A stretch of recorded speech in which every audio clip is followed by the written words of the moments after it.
All right. Hey, hi, and hello. This is Ray Lockdust, and this is Serious and Sober with Velvet Wells. Hey everybody. Hi Ray. Hi. Thanks so much for doing the show with me. Great honor. You are the closest thing to a stranger that I've had on the show, and we've known each other for a year, so big Yep. honor, I think. Yep. We travel in the same circles, but because it's a circle, we're not at the same end all the time. Yeah, but every now and then every time that we've come into contact, it's because I'm doing a show and I grab you. So, Yeah, and thank you for that. oh, and thank you for always agreeing to be part of my shindigs. Hmm.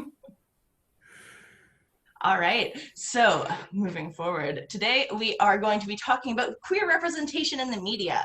So we have 20 questions and a 20-sided die. Nice. So we are going to give it a roll and see what questions we come up with as we go down my list. And we're going to have fun doing it while we talk about serious things because life is serious, but Yeah. I do want to say that I have a dice modifier of +3 for snarkiness, so that should come in our favor. I look forward to you using it then. Alrighty. Number 10. All right. To begin, why are slurs harmful even when they're used improperly? Uh, all slurs are used improperly. That is their intention. Look, slurs, I mean, we, we've grown up everywhere around the world has this opinion on somebody being better than somebody else. So slurs are universal and they're always improper because they are meant to demean and to harm.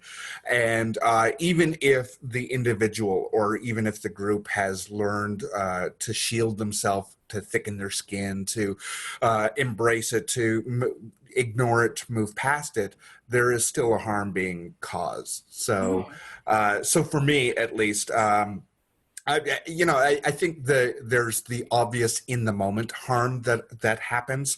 There is also the, if there's an audience of some sort, intended or unintended audience, they pick it up secondhand. You then internalize it.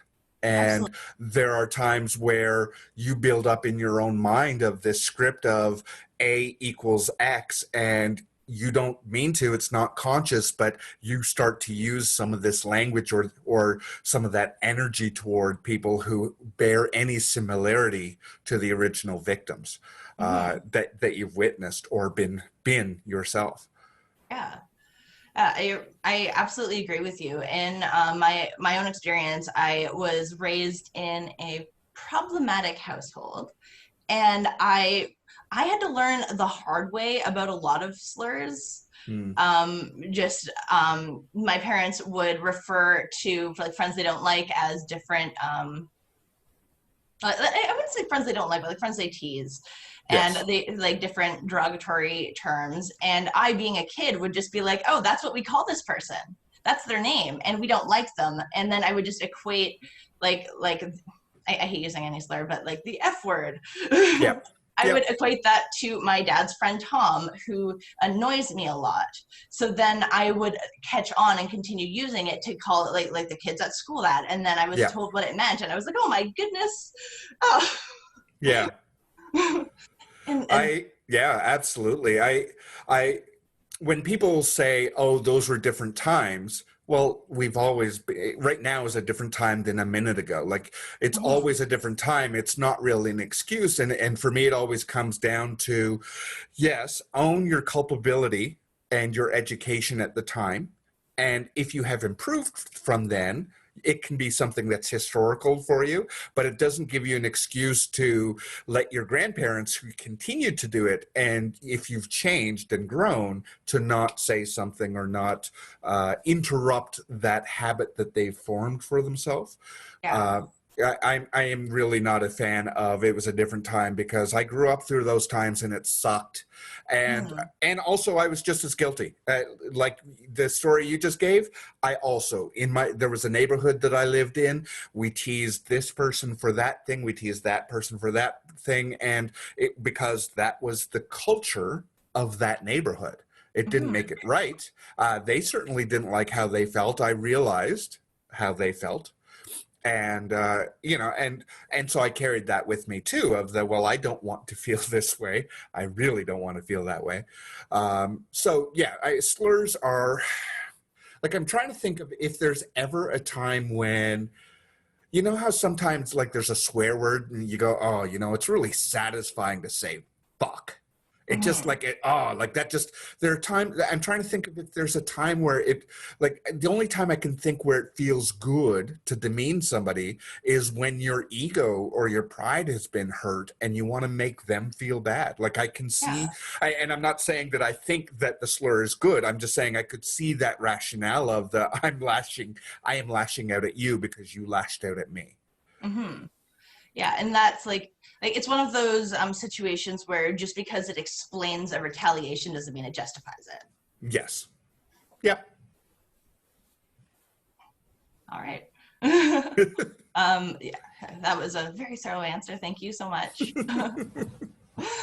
Do you have anything else to add about the harmful use of slurs, or shall we roll? I think that my answer around slurs would be the same thing about any kind of phobias or whatever, and that is just because there's a seeming majority number of people who continue to do it doesn't mean that it's right, and doesn't mean that we should let people off the hook for it. Yeah. So for me, it's like I don't accept that as a, and so I found that there's a lot of media that I've consumed where I don't enjoy the characters in the way that other people like, oh, I love this character. It's like, I want to, but they keep saying this or they keep acting in those ways Hmm. that I find harmful. And so it's not that I can't stop people from enjoying what they enjoy, but I wouldn't want to be part of it. So there are times with theater or with film where I'm like, oh yeah, I would love to be up on the screen, but I would never play that role. Like I would be fired day one if I read the script and they said you have to say this because it was the times or it was the this Yeah. is how your character shows that you are hurt on the inside, but like no, that's not Mhm. the way it's not the way it's going to happen.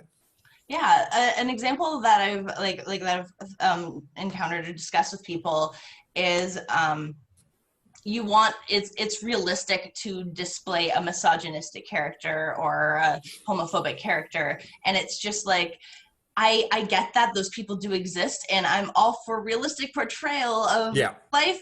But sometimes when people grow up idolizing people like Archie Bunker because they don't get the fact that he was the butt of the joke, that can be a huge problem. Oh, actually, that one, I grew up with that show, and that was the problem for me. Is that even with people saying this is a comedy, he is making fun. My neighborhood, that was my neighborhood. Like Yeah. everybody was, most of the parents or grandparents were Archie Bunker, Mhm. and so I mean, even Meathead, like the nickname of Meathead was like I threw that around. People threw that around, even though Rob Reiner was playing the character who was good in Yeah. all this. He was progressive and he was on the side of right in history. So yeah, absolutely. I remember a friend of mine was putting together a PSA.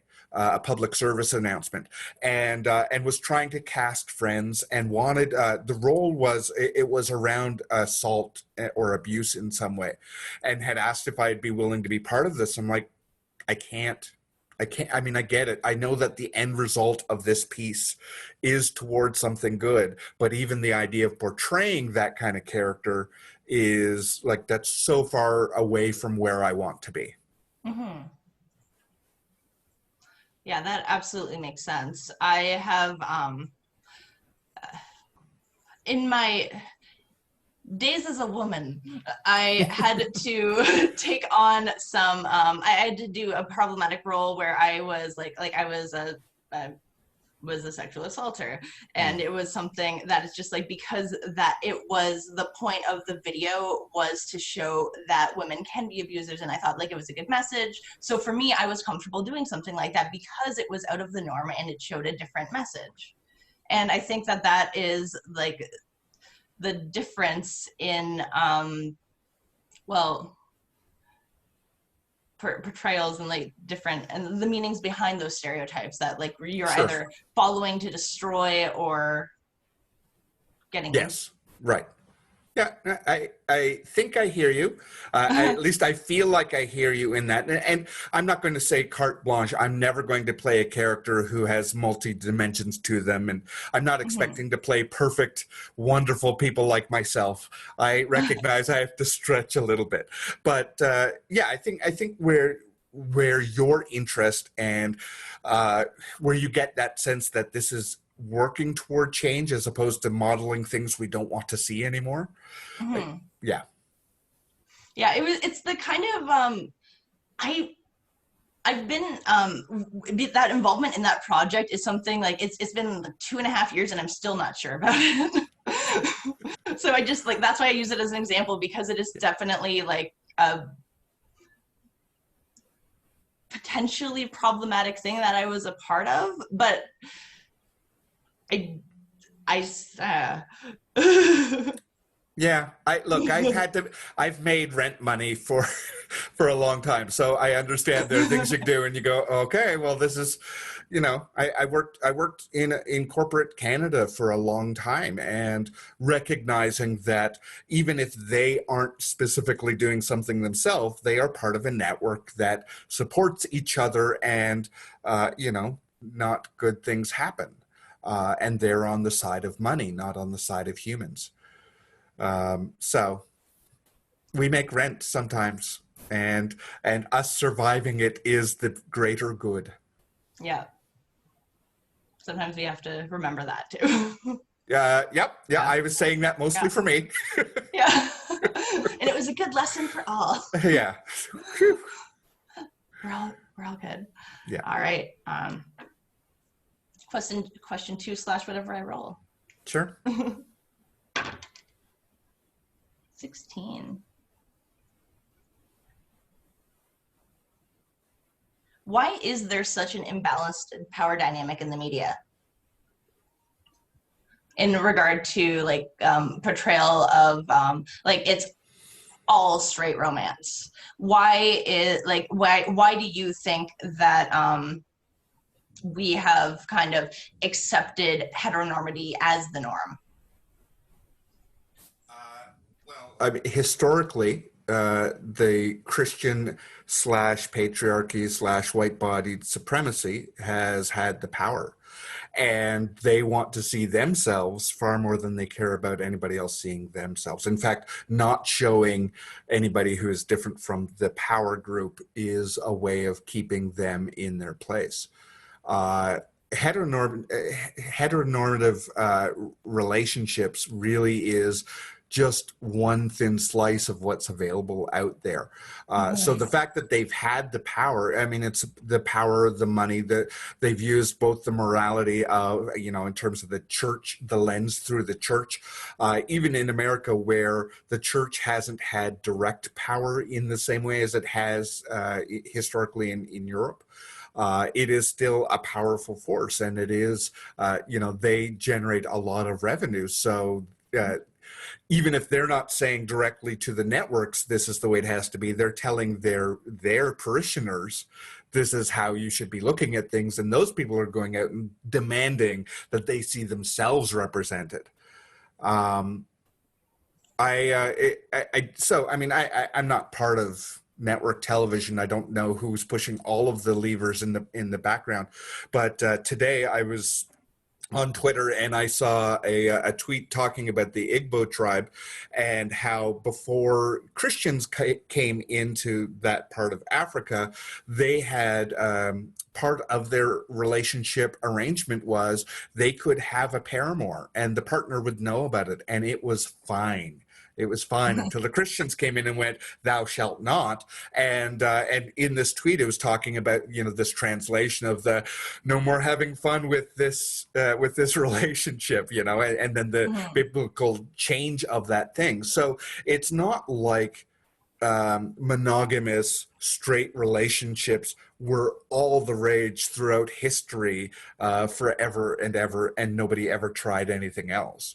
It Mm-hmm. was that the people who were making it had a very narrow lens for what all of these things meant Yeah. or could mean. Hmm.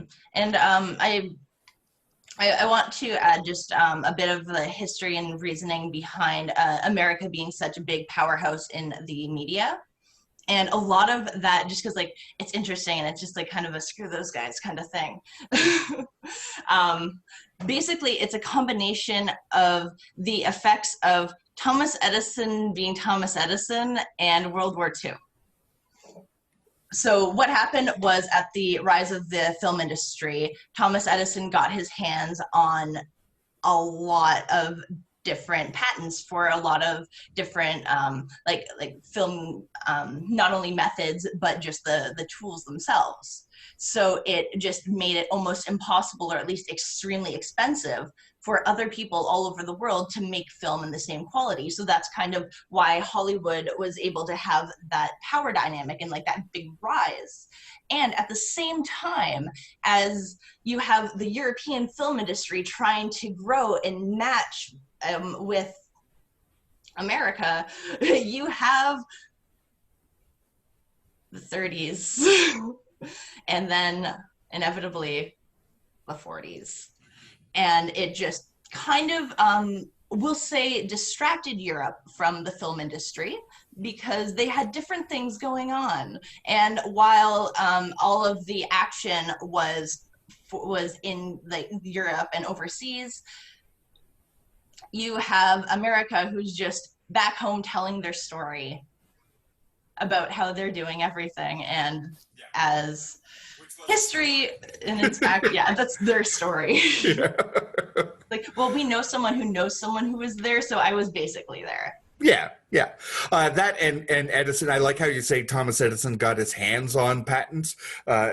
Which is a very very polite way of saying how he actually did it, which was very racist and not at all gentlemanly.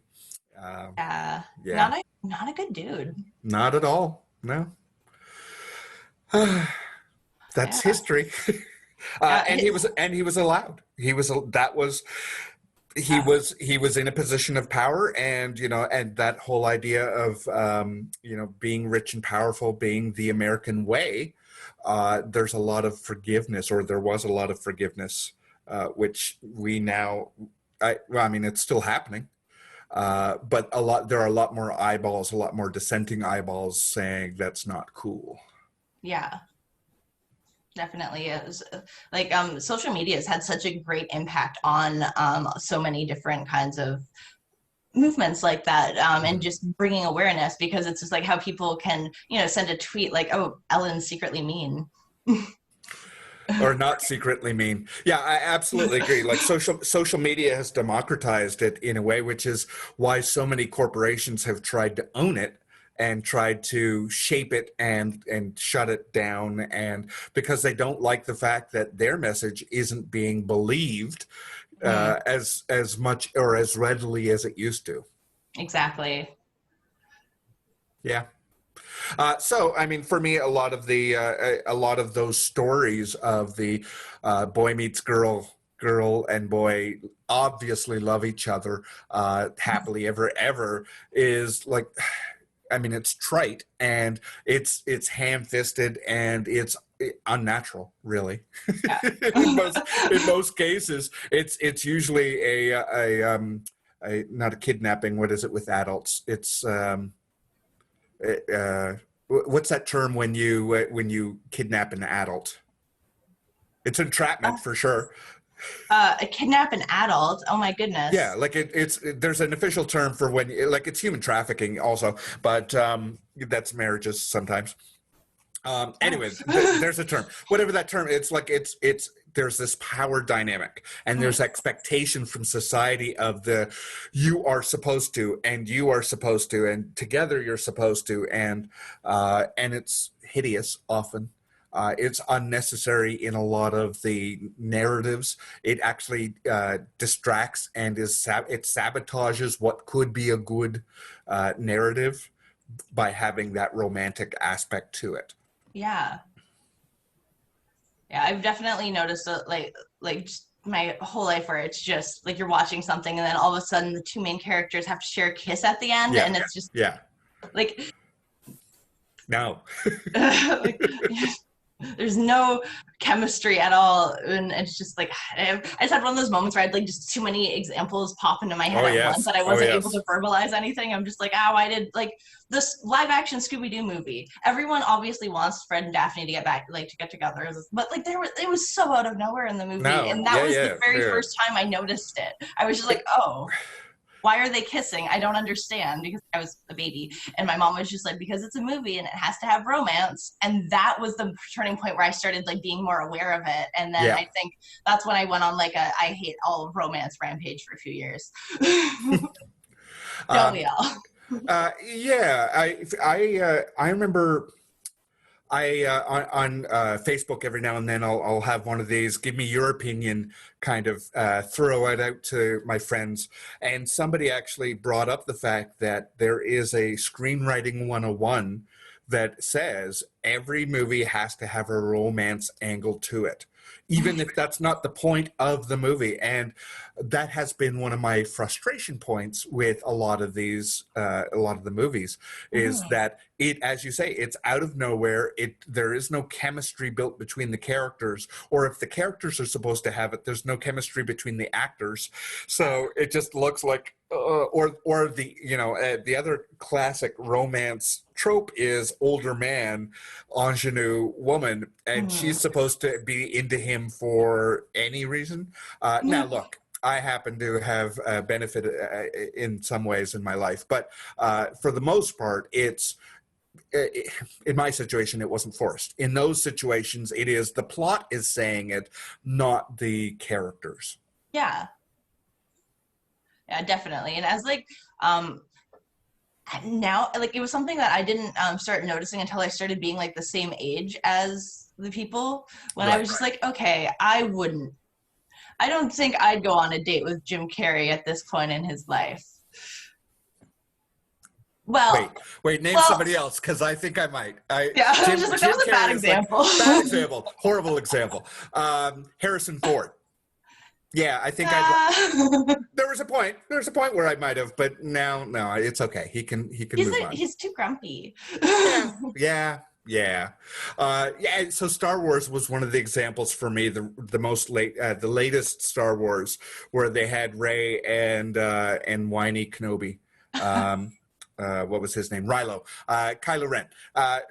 When they have that kiss, which is romantic but not romantic, it's cousins, sisters, brothers. I don't know what it was, but it was like no, you It was don't need. incorrect. That's not what this is about. Yes, you could have affection for each other because of the force, whatever that is, but it doesn't have to be make out time. Just no. Yeah. Yeah. It was one of those moments where for me, like it seemed like they were building up a really good power, like connection, and kissing Yeah. brought it down and ruined it and just took away that Yes. tension that they had built.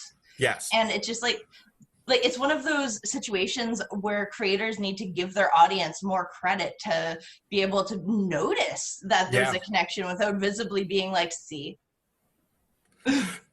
So for me, there was a moment where I could have seen them go off together and like figure it out and have that dynamic of we're not 100% on the same page and we'll figure this out. And there was that moment after they kill Snoke, Mhm. where Kylo's like, "Come with me," and she's like, "I have things to do."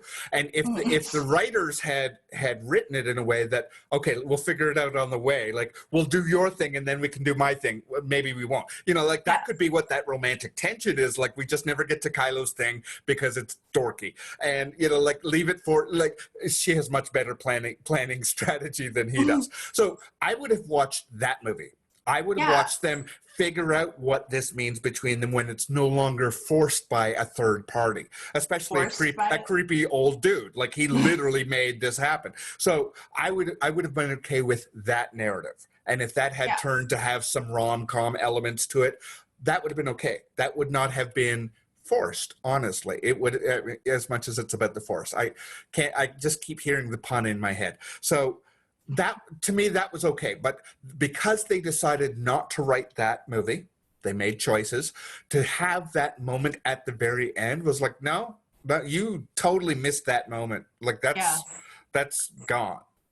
Hmm. Uh, and there was even a moment with John Boyega's character. I mean, they watered down his character so much I forget his name. Finn. Finn. Like it was very clear that that was not going to be a romantic relationship. Hmm.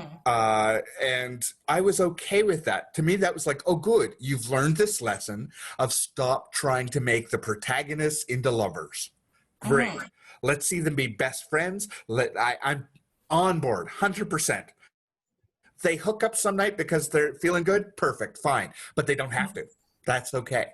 Yeah. So yeah, that's one example, as you say, of many. There are so many that it was never a necessity, except a producer or a director said this is going to happen.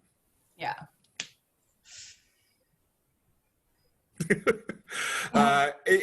And so I find that there are, as you said, like you got tired of rom-coms. There are a lot of shows that if I see that that's going to be in the main thrust of it, I don't even watch it, or Yeah. I'll hate watch it at best. Yeah. Definitely agree with that. I hate watch far more things than I should. Like what? What's an example? I hate watching. Oh gosh. Oh, now what do I hate watch? Just between you and everybody. Just between me and everybody. Yeah. I I can't think of anything that I've ever watched in my life right now. What is this? I I'll give you one. I will share one. Please. I hate watched the live action version of Last Airbender. As soon as you said live, I knew what you were saying. I Yeah. That is not something I can even bring myself to hate watch. I don't know if I have that in me. It was so not appropriate. It just they did so many choices that didn't need to happen. Like the whole Yeah. movie. The whole movie was just oh Yeah, it's another one of those cases of I know enough about it to know not to watch it. Because I'm trying this new self-love thing. It's okay. great. Yeah. Yeah.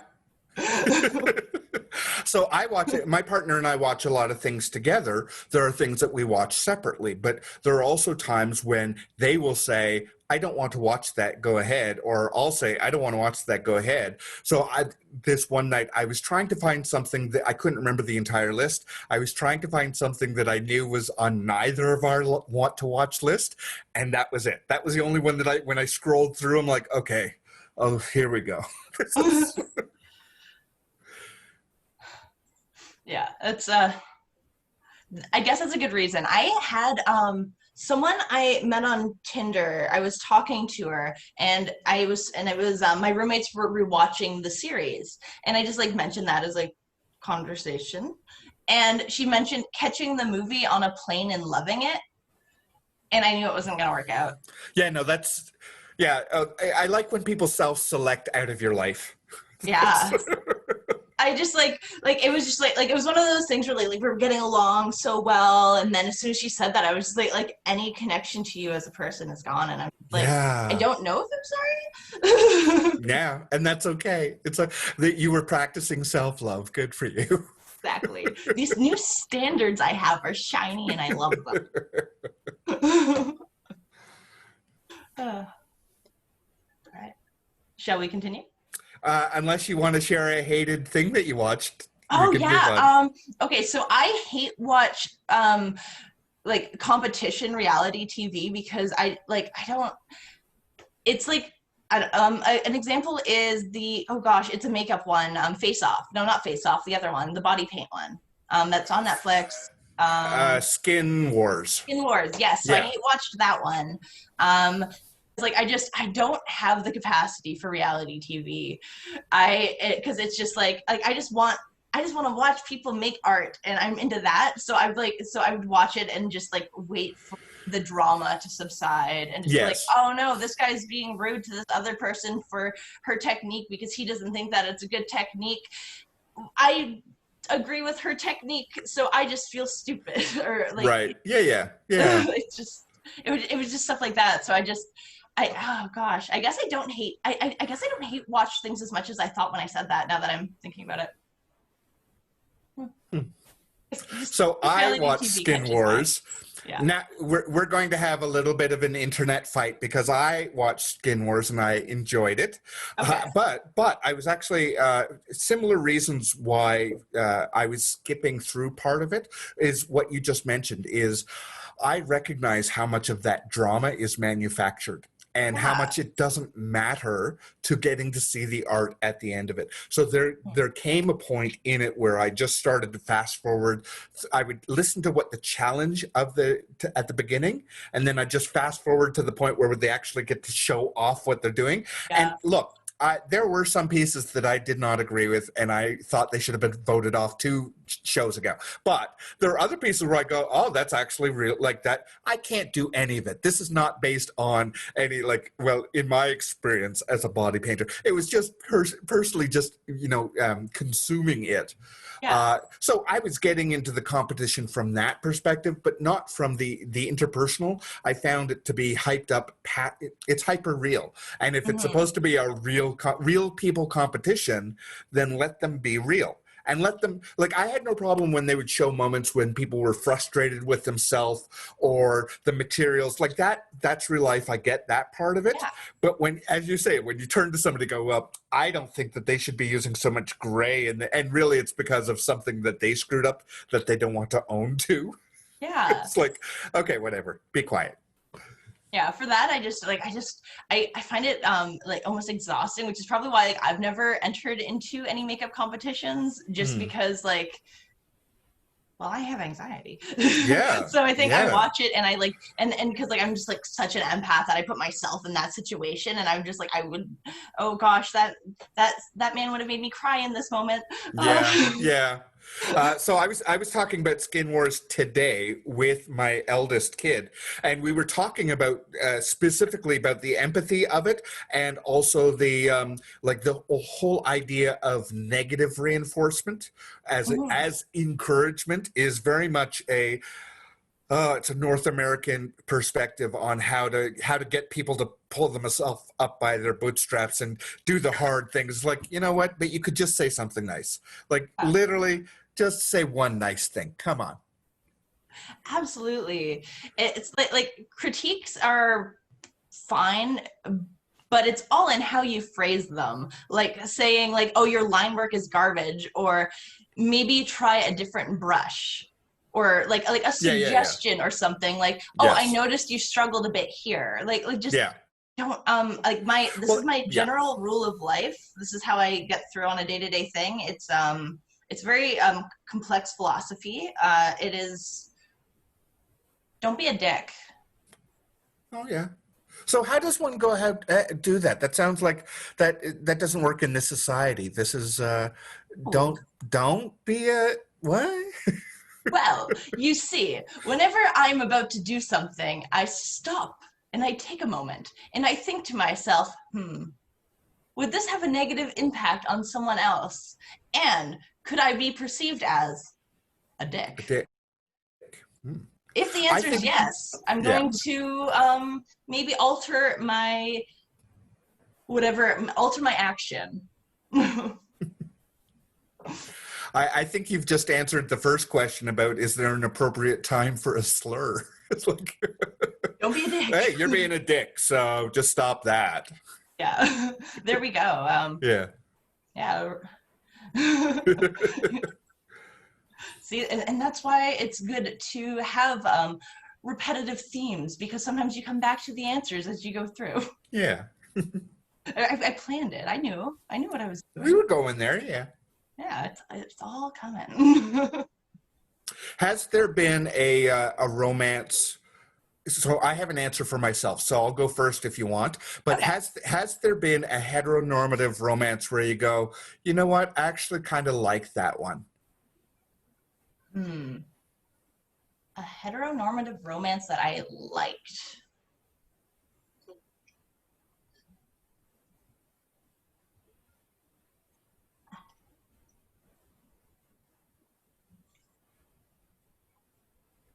Oh, You this is can harder than I expected it to be. you can say no. I mean, it's not the norm. It's not like, there's lots of people out there doing that thing. But I just like there are some characters where like they have an okay relationship. I guess I'm trying to think of like something like more mainstream. Like when I think of How I Met Your Mother, the two oh gosh, I literally know Jason Segel and Willow from okay. I'm just like what are their characters' names? But I know that they are I just always see things on like online floating around about how like they're Yeah, a yeah. good Yeah. supportive couple. So Mm, even though it's not a show I'm not that familiar with, they're still my example. nice. I had a couple. The first one that came to my mind was the Munsters. The Munsters, the black and white old, like, and it's an old show, but Mhm. the way that the father and the mother, seemingly hetero coded, um, the way that they engage with each other, and because they're very different, they're, she's a vampire species, he's a whatever species he is, a werewolf, I think it is, if you go into enough seasons. Like, they're very different, but they're very much in love with each other, and they're very much on the same side, and they're like they are, to me, the epitome of us versus them. Mhm. Unlike Princess Bride, where there is an attraction between the two of them, and there's classism that gets in the way, but there is this interest in each other, and it's only at the I that is a childhood movie for me, so it's like, oh, I still have rose-colored glasses about that relationship, even though there's some toxicity to it, Yeah. because the whole thing is toxic, and it turns out that he's the better guy than the person that she's being forced to care for. So I still count that one, even though there's a whole lot of purposeful miscommunication and selfish desire in it. So those are the two spectrums of the okay, yeah, like the loving. Oh yeah, I can handle that model, and this other one where they are equals Yeah. when it really comes down to it, and they end up treating each other like equals. So that's what I like about the Princess Bride version of it.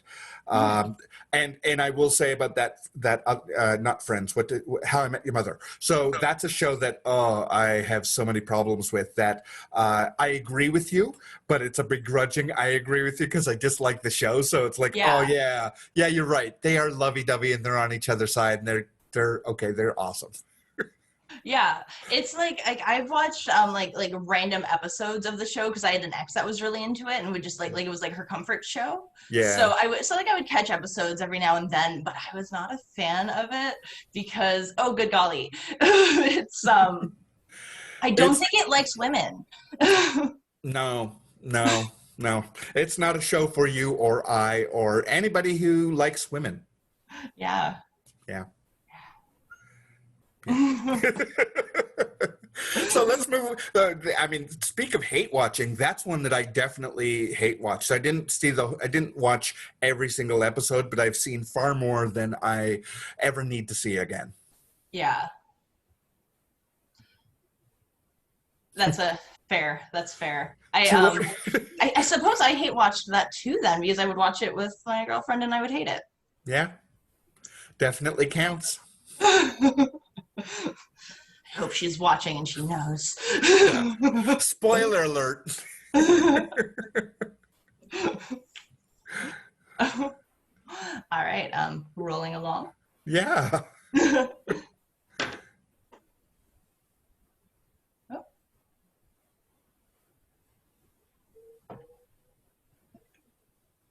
all right, number one. Sorry, I accidentally closed the whole thing, which is what just happened. But anyway, many people, we're good, we're organized. Many people learn about different family and life dynamics through media. Do production and ad companies have a moral or ethical obligation to the public?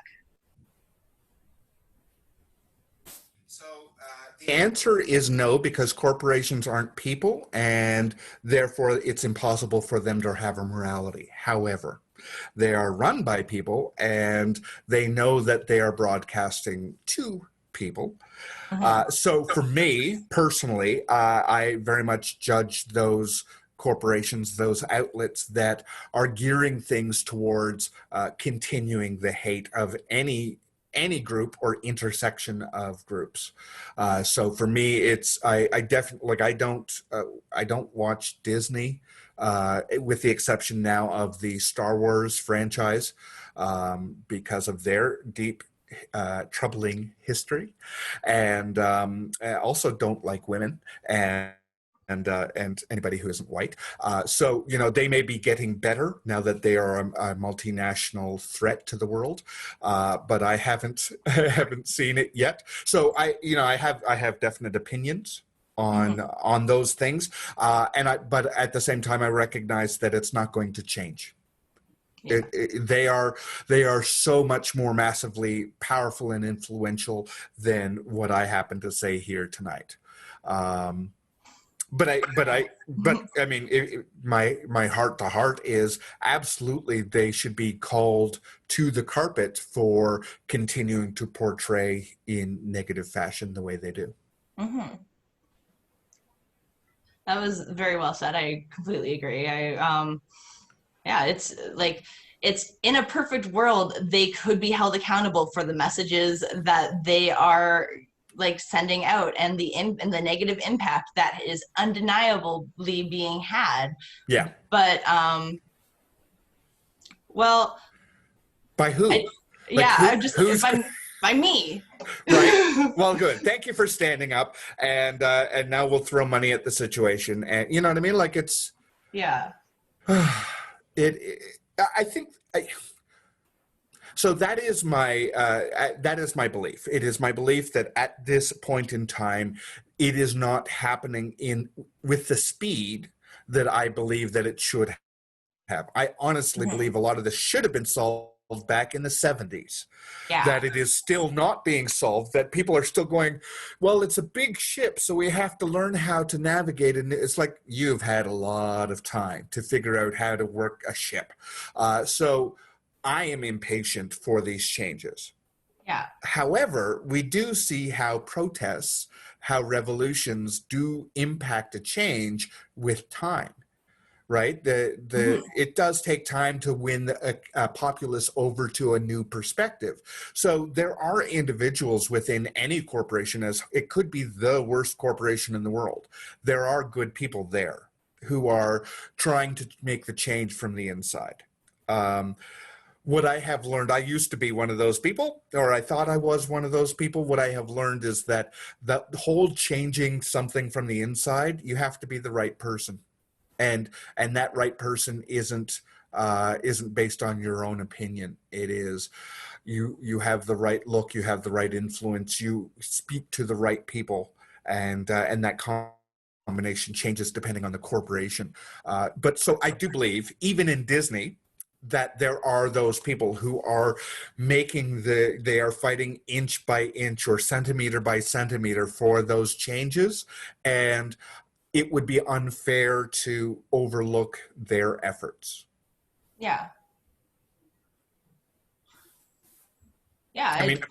I mean, Brandy's Cinderella should still be on Disney. I mean, that's until we get that. I'm not voting for them for anything, but I think that if we are talking about not being a dick, then I think that it is fair to say, to recognize there are good people in place trying to do that work, and it's just probably not going to happen in our lifetime, but it would not happen at all without their presence. Yeah, definitely. I was having a conversation with my like my, oh gosh, he's like 16 or 17, he's my cousin. And we were Does that change based on his age? Is that what happened there? Is it? yeah, as soon as they hit 17, I Oh just yeah, cut them off. yeah, Like, yeah, yeah, you're yeah, yeah. not cute anymore, go away. Him and I were having a discussion about it started with the conversation of police brutality, and how um, it's not going to be an immediate change, how it's going to be a change that, if we're lucky, our grandchildren will see. and I have hope for that. I have Yeah. hope that like the seeds are being planted, but like I wish I knew plants well enough to use one that grows slowly for a metaphor. It's a tree, it's a redwood. Yeah. Yeah. Acorn, oak. I don't know. Yeah, Yeah. One of I'm those. in Oakville. I spread oaks there. Yeah. Yeah. Ah. But yeah, it was like a good but also just like really sad conversation of just like this acceptance of, well, we still have an obligation to be good people, even if it's not going to completely change the world immediately. It is still going to at least sometimes when the ball is rolling, you just place the guards in to steer it. You don't actually get to land. Yeah. On Twitter, I follow different audiences, and one of them is the activists group, and they'd posted a couple of times of, we have to acknowledge the win that we've already encountered, and that is there has been a change in how the populace feels about the police. Yeah. Even a year ago, because none of the brutality started this year. It has been Mm. ongoing for hundreds of years. But within this last 6 months to a year, that more and more of the populace has begun to agree that defunding the police is the right way to go. Now they are still figuring out what that means individually to them. For some of it's all the way to abolish, and for others it's, we stop using police as crossing guards or whatever. But Mhm. even that conversation of figuring out where that line is powerful. And uh, and so that win is actually a lot more huge than the media or especially the politicians are going to talk about, because the way that these changes happen are enough of the population get on board with, hey, you better fix this or I won't vote for you. And as soon as you have the politician populace scared, more scared of the populace than of the police, then change happens. And Yeah. and and people become a lot less willing to accept those compromise solutions from politicians. Yeah. So yes, it's not going to happen before our grandchildren, but it's going to happen for our grandchildren. Yeah. Yeah, like the example with my cousin was like we were talking about like our grandma's time and how like we will be the grandma's time. Right. Yeah. Yeah. Yeah. Yeah. Did I have to know? Did your cousin use like a grandparent voice when they started speaking? It was a text-based conversation, but Oh, I do okay. Yeah. imagine so. Yeah. I Yeah. it's Yeah. like Yeah. why wouldn't he just be like, I imagine like sitting on his bed talking out loud, being like, okay. Right. Yep. And it's my theory that everybody has an old person voice. Like, regardless if they think they can do impressions or not, everybody has an old person voice. Oh yeah. I have several because I like voices. Nice. Yeah. I don't know if any of them are good, but they exist, and that's what matters. Then they are good. Yep. That makes them good. Yeah. They're my best. Do you want to keep talking about this one, or you want to move on? Oh gosh. I'm I think we should move on just for the sake of time, but oh gosh, this is something I could just talk about forever. Yeah. All right. Number 13.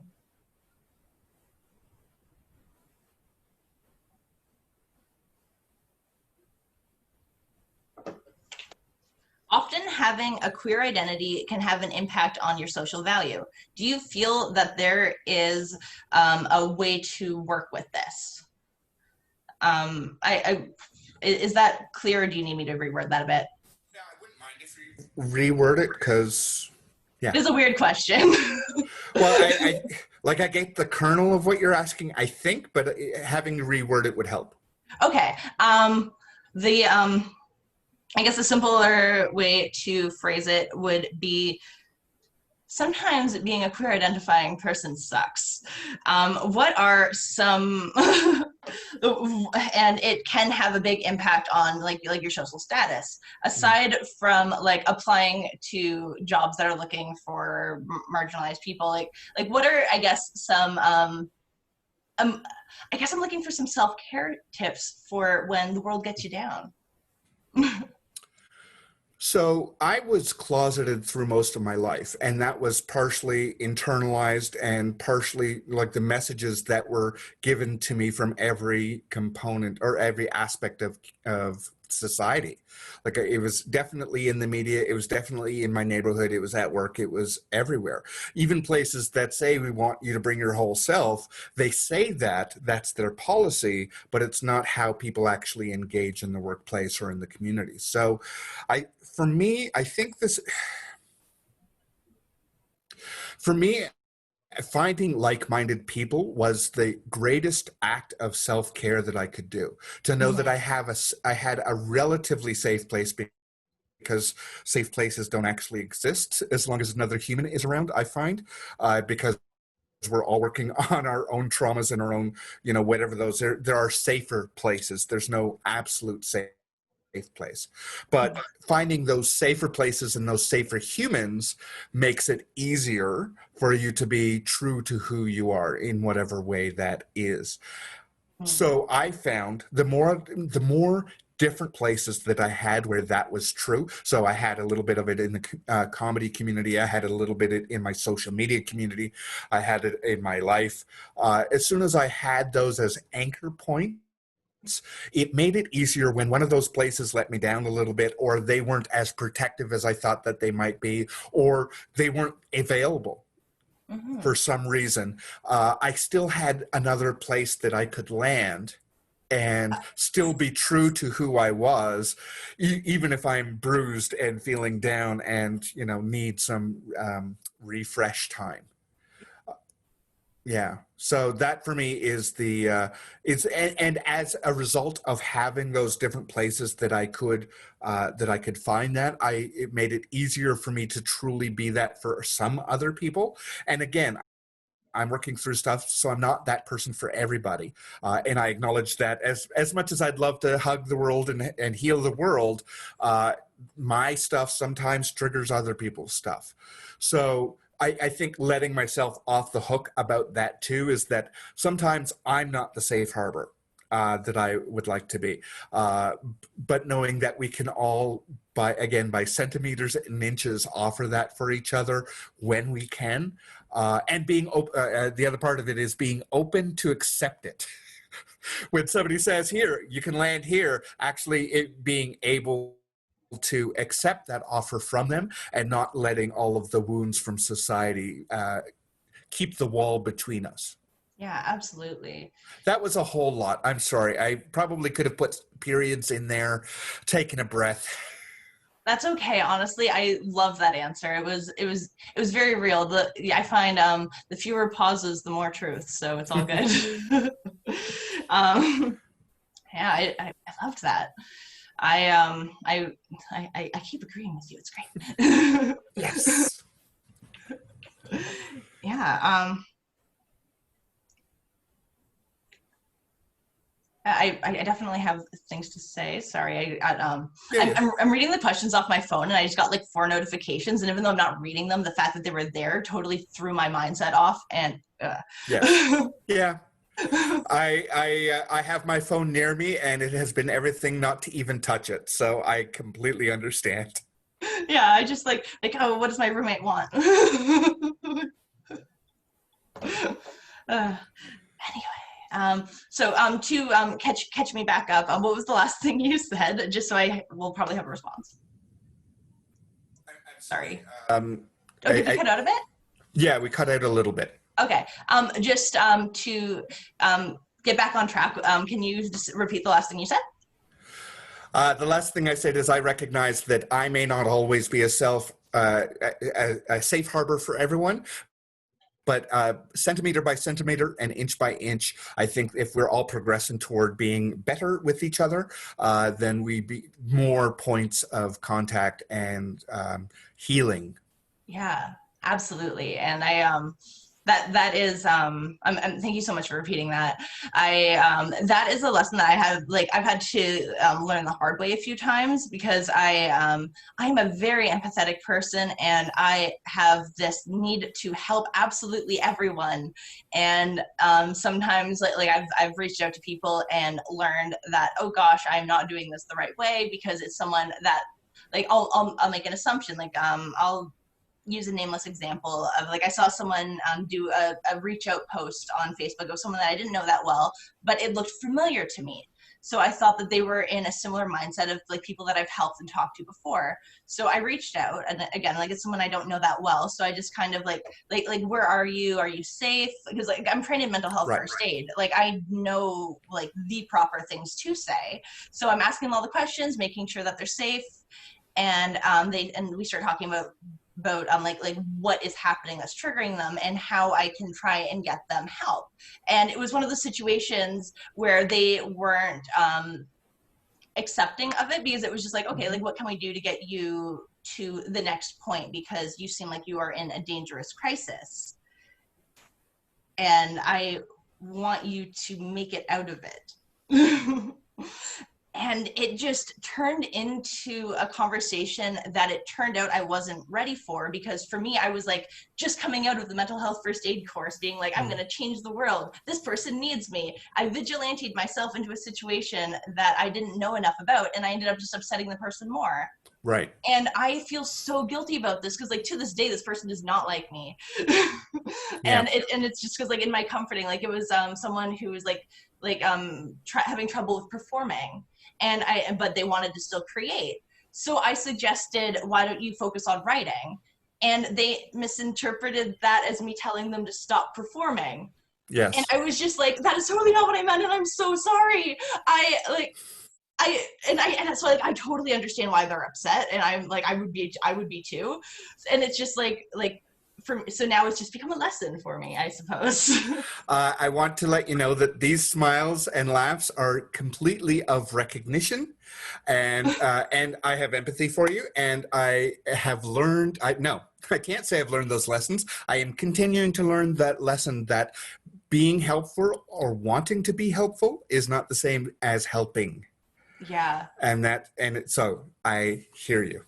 Mm-hmm. And it is something that it's when it comes to finding, like, how someone needs help in these mental health crises, is just every situation is different, and you have to be, the most important thing that I've learned when it comes to helping someone in a crisis is taking a moment and doing a check-in with yourself first.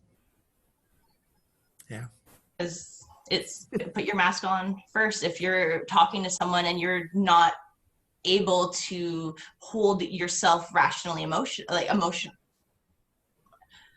not able to keep your emotions rational, then it's very, very hard to keep someone calm and safe. Yes. That's one of those, like, really obvious but needs to be said anyway sentences, isn't it? Yep. Well, as I said, I'm learning it. So this is not me going, well, now you know. It's like, now I know. Now we both know. Yeah. Now will we practice? Practice is the operative word. Yeah. All we can do is our best. And just keep moving forward. Yeah. I find, for me, when I have made a mistake with somebody, I find letting myself off the hook, forgiving myself, often to be a lot longer than where they may have already forgiven me at some point, and I have held on to this for a lot. And so it changes our relationship dynamic, just because I'm acting in a way where I am feeling guilty still about this past hurt, which was a moment.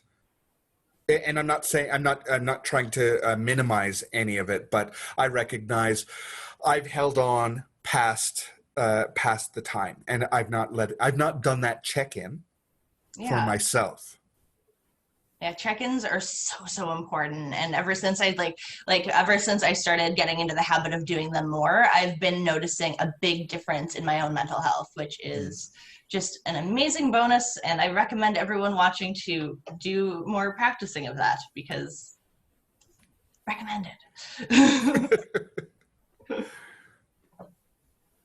Right. Um,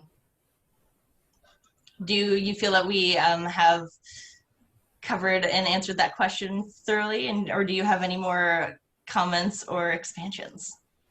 I probably do. I have learned how to not be one of those people who is like, oh, and one more thing, and one more thing. Oh, one more thing. Oh, before we, I know we're done, but just one. So yes, I'm finished. Thank you. You're so welcome.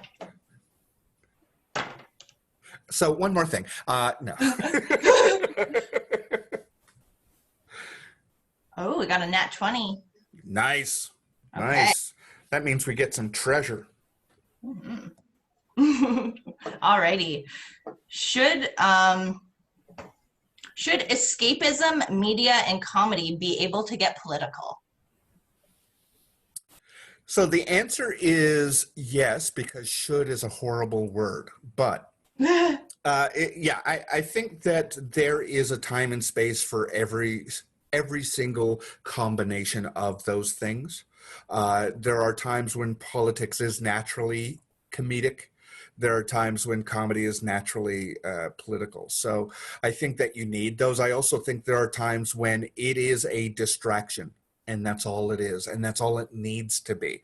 And Mhm. even in those times when that distraction is political, it's not supposed to be any deeper than it was. And yes, that doesn't mean that English professors or political professors aren't going to try and eke out more from it, but that isn't the point. Yeah. That being said, I also don't think it always has to be the point.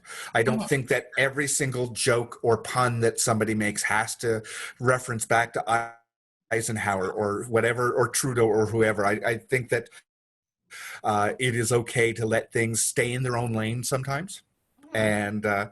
and not, you don't have to mix the peanut butter and the chocolate. Yeah. Mhm. Yeah.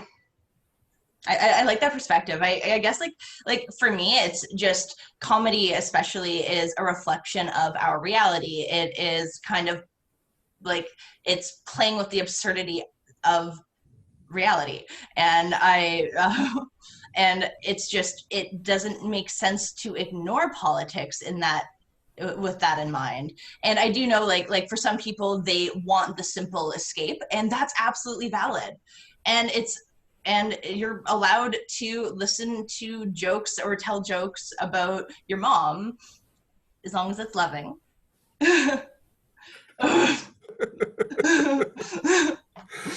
But as much as like you're able to make jokes about Mr. Trudeau, but not his mom. Right. Yeah. And I mean, I would say that obviously people who are better at a craft are going to find ways to interweave each of those at various times, and sometimes enmeshed together. Sometimes you have a wave of comedy and then political statement and then more comedy, or just storytelling or what. Like, they're going to find ways to keep it interesting, so Mhm. that it's not somebody, you're not the preacher at the pulpit saying thou shalt, any aspect of it. Yeah. uh, there are some people who like that, and that's their thing, and that's fine. Because just like I don't believe that you have to with any of this, there are people who demand it. That's what they want. That is the way that they take in their entertainment. They take in Mhm. their comedy because it's political. They take in their comedy because it's absurd. Like, that's what they demand from their performers. And it's a matter of whether you as a performer want to cater to them or frustrate them. And now that's your entertainment. It's like, Yeah. oh, you want impressions, eh? I'm going to give you an impression of a grandpa, not your grandpa. Not Justin Trudeau's grandpa, not being political, just a grandpa. Yeah. Because we all have a grandpa impression. Of course. And they're very important to everyone's Yeah, identity as a performer. It's, exactly. it's the first thing they you do in acting school. Yeah. Yeah, those are movement classes. Okay, everybody, take your space, shuffle. You're getting heavy. Movement's getting difficult. You can feel gravity making you Right. sad. Yeah, Yes, I've done a yes. couple. Yeah, yeah, yeah. Yeah, I think that it is good to exercise and to practice those different skill sets. I think to be that well-rounded performer, that if that's what you're looking for, I think that it's good to have that toolkit. Yeah. But also recognize that just because you want to play piano doesn't mean that you're good at it. Yeah. I am horrible. Yeah, I took up violin recently, and I can do two different scales and the intro to one song. There And you now I'm go. just like, Yeah. good. Don't have to do anything else. Cross that off. Check mark. Pick. Yeah. Yeah. Do you have an instrument or a performance type that you think you should be able to do and you just haven't got there yet? Um, Singing is a huge thing for me. I have been told that I have a very natural or a good natural singing voice, but holy gosh, have I ever been bullied for singing, and like all of that like negativity of like being a kid and Hmm. singing and having a parent go, don't quit your day job, or like just like silencing you. So I Yes. grew up with so much like just anxiety and fear around showing this part of myself. So I basically that's why I have like my array of funny voices, because I would only sing in funny voices because I can't sing seriously because people don't like when I sing seriously because it hurts their ears. And now over the last few months, I have been actually practicing singing for real and singing in front of people, like my roommates, but like my roommates are people, so they count. Thank you for confirming. Yeah. In case you didn't notice or couldn't, if it wasn't obvious.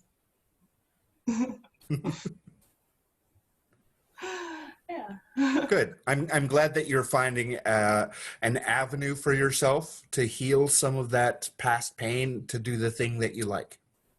Yeah, I love it, and it's just like now I'm just singing constantly. It's just and I've been a lot happier. So Yeah.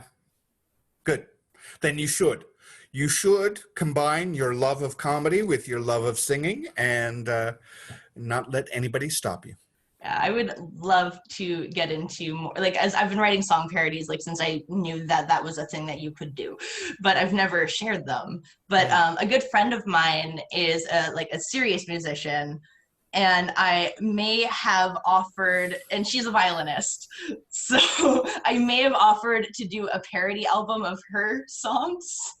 And it's Mm. going to be the plan is it's going to be a cookbook essentially of just like to the beat. So she's a very like a goth. Her name is Van Kervid. I recommend everyone look into her because I'm biased because she's my best friend, but she's also very talented and amazing. And anyway, we are going to work on the Van Cookbook, Mm. which is going to be a parody of her songs written to like the beat of her songs, but they will be recipes. Mm. And she's like very gothy and witchy, so it'll be like along the lines of like cabbage.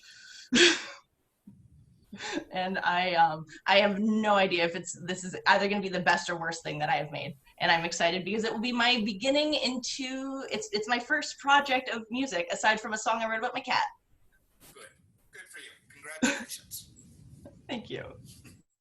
So yeah, I Please tell me that they're recipes that taste good. Like, don't just throw in an item because it rhymes or scans. It's like rutabaga. It's a banana bread. Let it just be a banana bread. yeah, I want them to be all actual recipes. Good.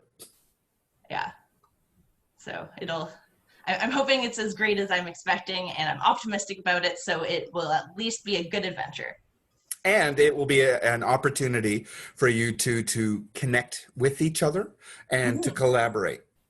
Exactly. Yeah.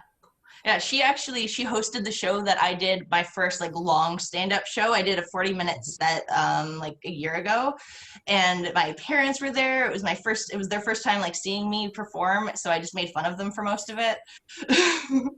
Like in loving ways, obviously. They stayed. My favorite gag to do whenever my mom comes to a show is explain every dirty joke to her.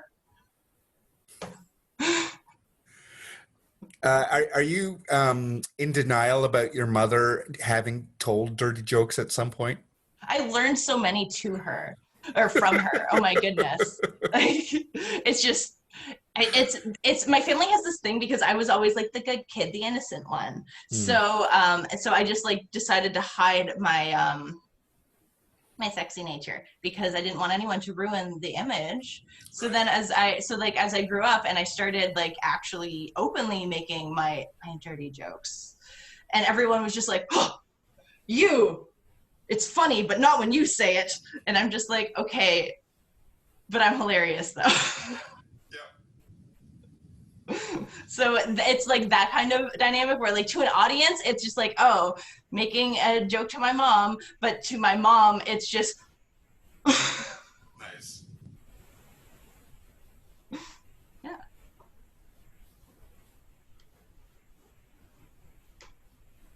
Ooh. All right. Um, do we have anything else to say on the political viewpoint of performance? I think the only other part of it for me would be that you're allowed to give yourself permission to switch things up, even if it's expected of everybody, even if you expect it of yourself. It's okay to take that risk and do a different, perform in a different way, like you're saying with you and your family. Like, that's totally cool. Obviously it's totally cool, but it's you're showing a side of yourself that they don't expect. And I think that that is part of performer growth, is Hmm. to put yourself out there in a way that isn't always comfortable. Yeah, definitely. Yeah, I have so much about myself that I'm like that I think are that I think is funny, and like there's certain things where I'm just like, oh, but I was doing this at the time, and I don't want my mom to know, so I'll just wait and tell that story another day. Edit, just Yeah, edit a lot. exactly. Just, mom, plug your ears. Yeah. Yeah, and then and I guess I just wanted to touch on a lot of people who think that they're like who get angry about political comedy, or like say that there's no place in it, which is kind of like like a continuation from what I was saying about when people prefer escapism and they don't want to think about what's going on. But I don't think that gives some like I don't want to say that like no one has a right to speak up their voice to say their name, but it like to speak up for themselves. Like, but it's just like when you're getting angry for someone at someone for having an opinion, let alone like whether or not it's a different opinion than what you had. Sometimes you're just mad at the subtext or like the context because you're making me think and I don't like it. I didn't come here to think. Right. Oh, yeah, yeah. They're being challenged. How Mm-hmm. dare you? Yeah, but for me, it's I am other. I have been other in so many ways that even my presence is a challenge. So me speaking my truth is automatically going to challenge you. And, yes, there are ways that I can make it more palatable. And then there are ways that I make it more palatable for me. As I said, like it depends on who you're looking to entertain sometimes. And Yeah. sometimes it's such a horrible situation, all you can do is entertain yourself just to Mm-hmm. survive it, because nobody's really winning this thing. Yeah. We've all like I've had shows and like I did a show in Ajax a few months ago and it was just like I'd never been to Ajax before. So it was that was itself was an adventure, my first tour. Anyway, I went to the show and it was just like a lot of people who didn't seem to like that there was a comedy show going on that night. So there was just like a drunk man shouting at the host, like saying horrible things, and thankfully left before my set. Like literally, like as they were introducing me, went ah, and walked out. And I think it might have been a gender thing because I was, the token female. Jokes on them. And then like there was like this girl who was like loudly talking throughout the whole thing, because like so like I made a comment like on one of the like the drunk guy was making like racist jokes, so I said like oh don't worry, the most racist thing about me is my parents. And that's like that's my naughty joke, I guess.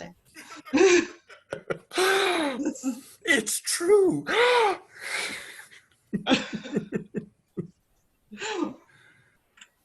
But yeah, that was that show was an adventure, and I definitely had a point about talking about it, but then I got distracted because I wanted to talk about that joke. Oh, we were I'm talking so about sorry. entertaining ourselves when it's an uncomfortable situation. Yes. So then I just started like I would go through my routine, and I was just kind of like responding to the drunk girl's laughter and playing off of that as if she was responding to me. If she'd laugh, I'd be like, "Oh, I'm not done yet, honey." Like things like that. And then there was a fun moment where I told a story. And in reality, for the story, I don't know the name of the person involved, so I just used the name Karen. And there was actually a girl named Karen in the audience who was just like, then she got into it, and so then it just became this like fun banter about being a Karen. Nice. Yeah. Yeah, so like yeah, it's just making the moment, or taking the moment and just like taking off with it. Yeah. We one of my troops is the Dandies, and we do Star Trek improv, and we had an opportunity to perform in Winnipeg, and they didn't really know who we were. They were there to see William Shatner, not us.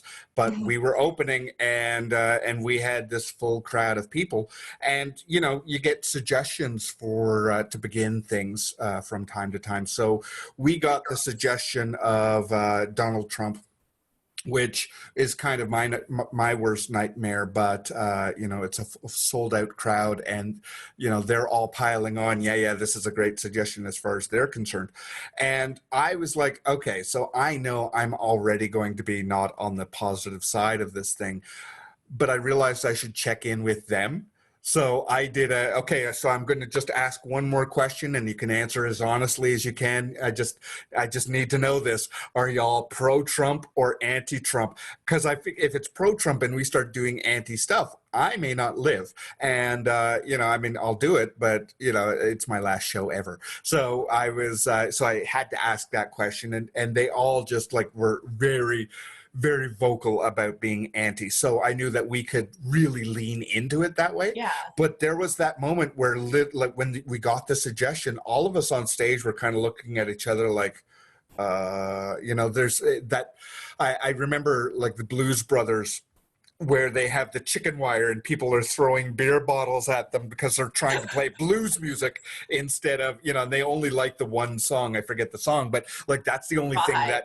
that's the only thing. Rawhide, that's right. Yeah, that's the only thing that will quieten them down. And if they try to play something else, the beer bottles come back. So we don't have any chicken wire where we are. And I'm like, okay, so like the exit is way past the audience, so we better appease them. So we didn't know. We didn't know how much we were going to enjoy this thing that we had to do. But Mhm. because they were on board with this was all their idea, and they loved that it was anti, and it was like, and so it became safe Yeah. as a result of them buying into, okay, so we're all in this. But that half a beat was like, okay, uh, I have never had to play a pro-Trump rally. I don't know if I'm going to be comfortable.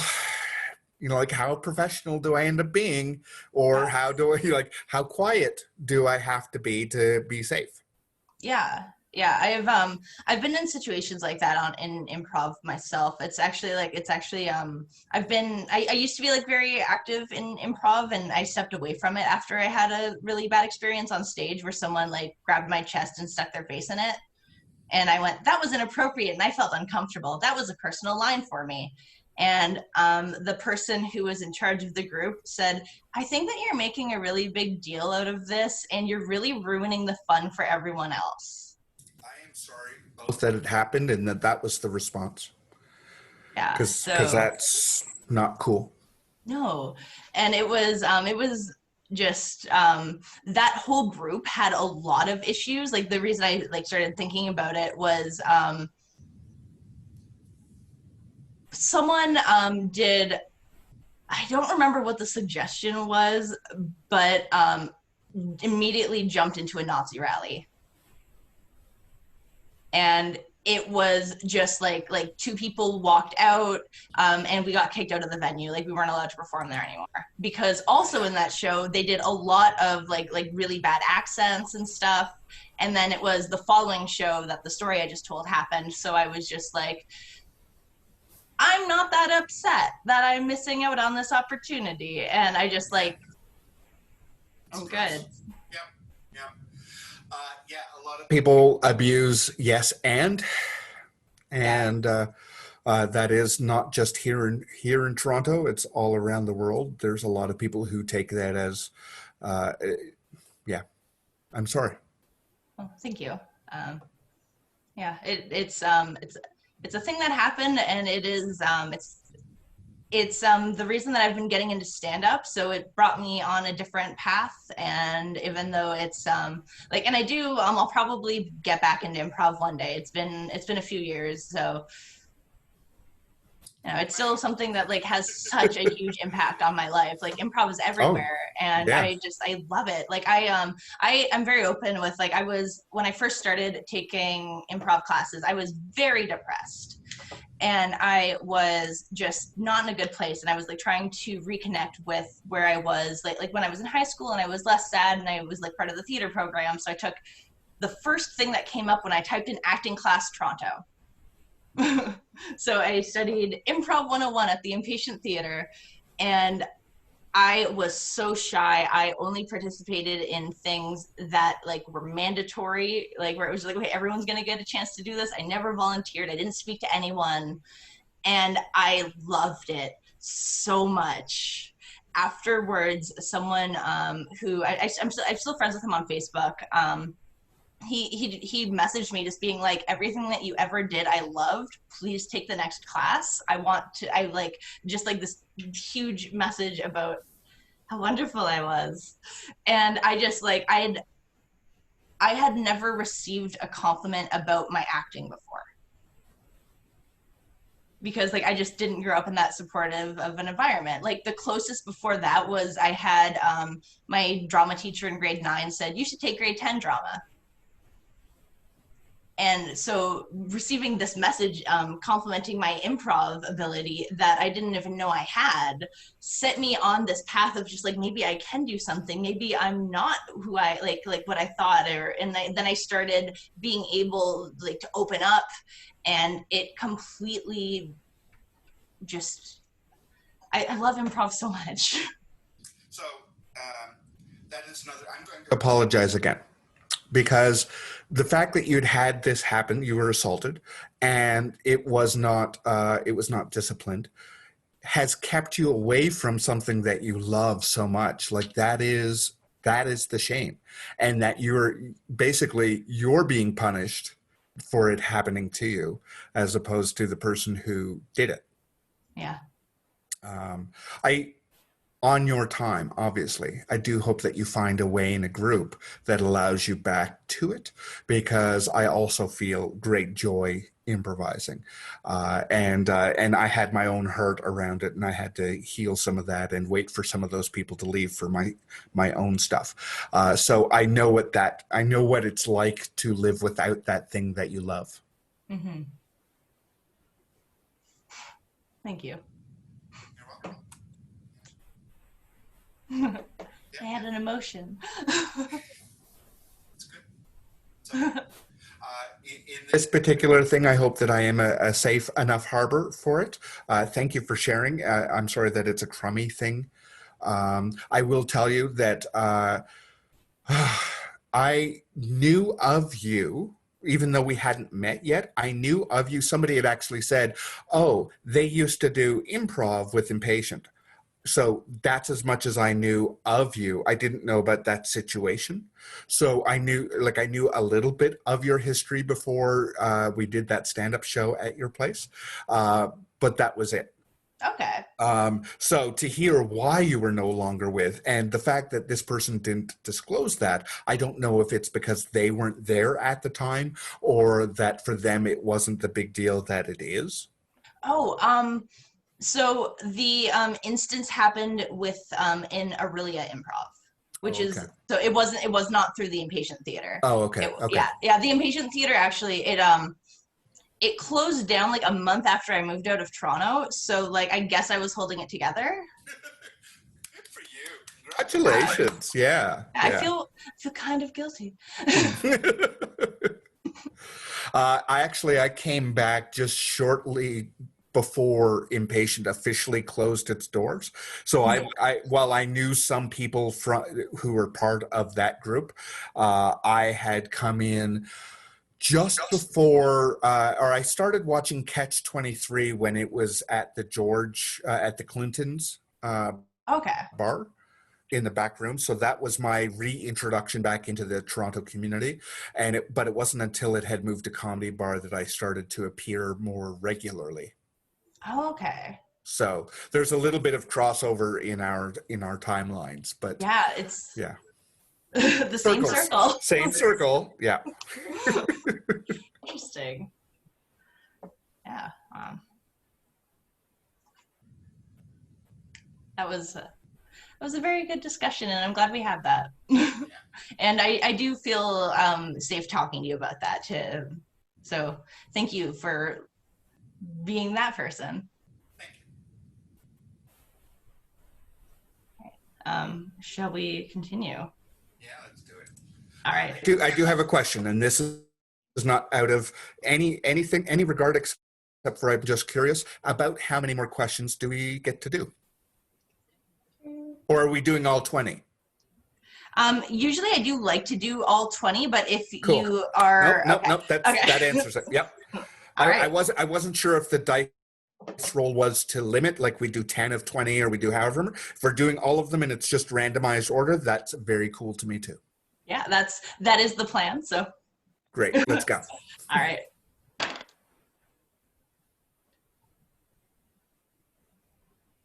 9. All right. Can you recall the first time a queer portrayal made you uncomfortable?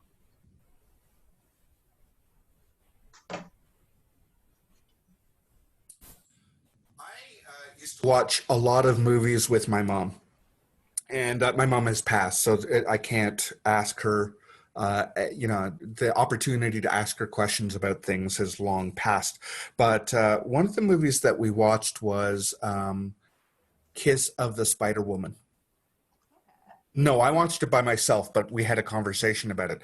So there's a musical based on it as well, and it's all. I think it's all based on Madame Butterfly, but it is very much a queer movie. The version that I saw was with John Hurt and Raul Julia. And the uncomfortability for me wasn't in the situation so much as it wasn't in the queerness, it was in the rejection of it. And it was because it was like it was very clear that the characters were falling in love, and Raul Julia's character, I believe, is the one that is playing the straight person who is coming to terms with falling in love with somebody, with anybody. Actually, I think is probably true to that character. So it was the rejection that was like, but to me, the rule was if you fall in love, you're falling in love, and at that point, I wasn't out, so I wasn't understanding how this rule of you're falling in love, and you've been intimate together, and now there's a problem. Mhm. And you're not communicating what the actual problem is, and the actual problem is just internalized homophobia, and and not at an emotional place to be able to reconcile that and to fight for what you need in your heart versus what society tells you. But at that point, I didn't have this language around it, so I was I was just like, but like it to me was as valid as any other rom-com or any other romance story, and I didn't understand. And also, unlike a rom-com where there's moments of levity, it's a drama. It's so there's this trauma that's there that's like, oh, because society says so, is such a wrong-headed way to do anything. or most things, or anything to do with the heart, it's definitely wrong. So that I think that's one of the first ones where it was like I was a little bit crushed by that narrative. Um, and it's still it's at the same time it's one of those movies that if it was on Netflix, I would watch it again because I remember how many emotions that I had growing up watching it the first time. Yeah, interesting. That's awesome. Yeah. Such a like a very direct example. Like my answer for this is so vague. I'm just like, oh yeah, just like seeing them in general was bad. Because when I think of like what my answer is for this question is just any gay BFF or designer or any assistant in an 80s comedy. Like I can't think of like what one would have been like my first but there are many. So it's just like I just like that overly like all gays have that like overly European and lispy kind of like persona. Stereotype. Yeah, yeah, Yeah, yeah. Yeah, the straight stereotype of what it means to be queer. Gotcha. yeah, Yeah. yeah. So I know that caricature was my first introduction. I just don't remember which one specifically because there's so Going back that far, like I know that people have differing opinions on this, but Bugs Bunny was one that bothered me because Bugs Bunny used sexuality as a weapon. many. Hmm. Regardless of how the character was dressed up or what, like it was always weaponized. Hmm. And so it was like, here's this carrot, rabbits, but here's this dangling carrot of attraction. And now I fooled you. You're dumb for feeling this way. And it's like, oh, like everybody likes this character. Everybody loves Bugs Bunny. How am I'm not allowed to love Bugs Bunny because like you're a liar. So that for me is my, like, if I'm really being honest about my first ever witness of what that meant. And that was before I was obviously aware of stereotypes or anything like that. Hmm. Um, yeah. So you're saying like that personification of like that over the top, I mean, and it is offensive. I'm not pretending it's otherwise, but so that category of portrayal for you is the harm. Yeah. Yeah, because like that was my first introduction to what it meant to be gay. And it was all treated as like this really bad thing. Hmm. And I didn't even know that like women could be gay until like, because like I thought it was just like, oh, girls when they like girls is something that you do. Like I legitimately was one of those people who was like, I was only for porn. It's like something you do for boys. It's Oh. not a thing. Like, because like that was like the mindset that I was raised in. So for me, it wasn't a real thing. Like I actually, when I was in grade 7 and I was having some gay thoughts, and I thought to myself, like, oh God, like I went to a Catholic school, and my first thing was just like, if it turns out that I'm a lesbian, I'm gonna have to become a nun. Like that was it. I just accepted my fate, or I'm just like, that was a gay thought. Hmm. Oh no. Yeah, I was. I forget which comedian makes the joke, but like the whole idea of sending boys off to boys' school and girls off to girls' school is like heaven if you're gay. Yeah. And in the meantime, the parents are doing it to try and keep you from being influenced negatively. It's like that's because you're not thinking, you're not aware that what a treasure trove you've offered. Yeah, a friend of mine is a counselor and an art teacher at Private school. it's a private Jewish school, so it's like very orthodox as well. Hmm.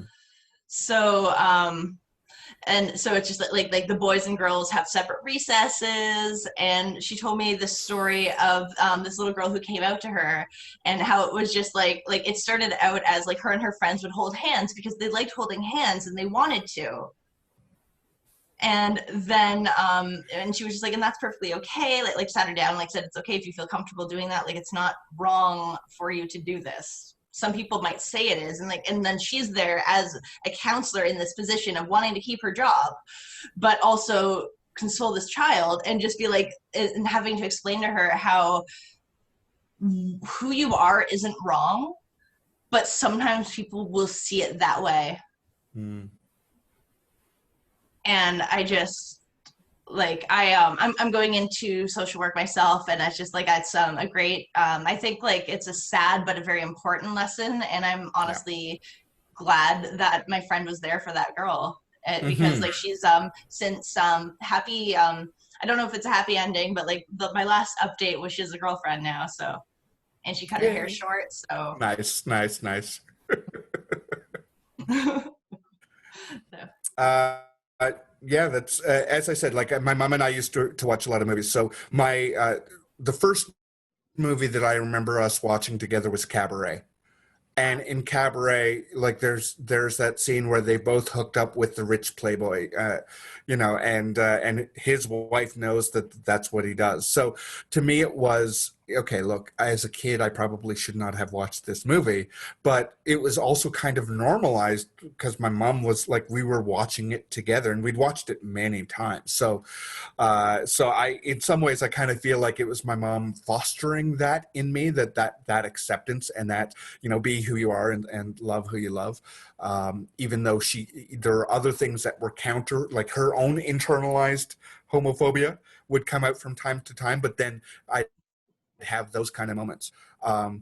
So it's good that real people, again, like that to me, your story is an example of that. There are good people who are in these structures that are not necessarily pro-human, Mhm. and they're fighting the good fight. Yeah. Yeah. Mhm. I mean, I grew up with a lot of the things that you say from the 80s and 90s. Like I grew up with it, and I went to school with people who very much had a lot of those mannerisms and attitudes, and they smoked their cigarettes, differently, just to, wait, people had different ways of expressing themselves, and it wasn't necessarily about emulating what they saw on TV. So when I saw it on TV, I didn't realize that it was harmful until many years later, that I realized, oh, they're constantly and consistently painting with just one stroke of what this experience is like. So Mhm. that was learning that I had to do for myself around it. And at the time, it wasn't a reflection for me. I didn't know what I for most of my teenage life, I thought I was not human. So I that was just the way I coped with a lot of this stuff. Mhm. Not human. Oh yeah, yeah, yeah, yeah. Yeah. So I mean, I grew up with I do a Star Trek show, and for me, it's like my character is not from Earth, and that for me is in honoring of my own childhood. And yes, of course, I am human because that's what the doctors say to tell you. So of course that's true, but I felt so, as I said about feeling like an other.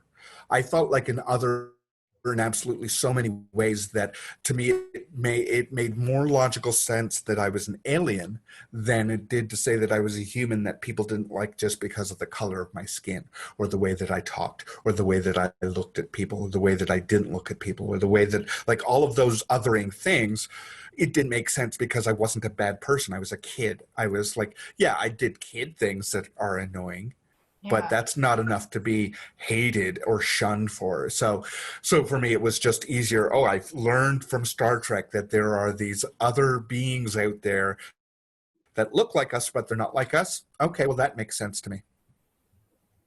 Yeah, I totally get why you came to that conclusion. Like my own manifestation of that was in like self-hatred induced anxiety. Mm-hmm. Where I just I went the opposite, where I find like that's a good like escapism kind of coping mechanism. Whereas like I just picked up the habits of everything I do is wrong, and I still deal with such horrible imposter syndrome. Like I will be talking about makeup to someone who knows nothing about makeup. And they will be like, oh, isn't this concealer? And it'll be like contour. And I'll be like, I don't know. And that's like a big part of like throughout the conversation, as I like when I freeze up, it's Anxiety. Because it's just like it's it's a constant fear of saying the wrong thing, and it's after years of being taught that everything I say and do is incorrect. So I just, it's interesting that you disconnected in that way.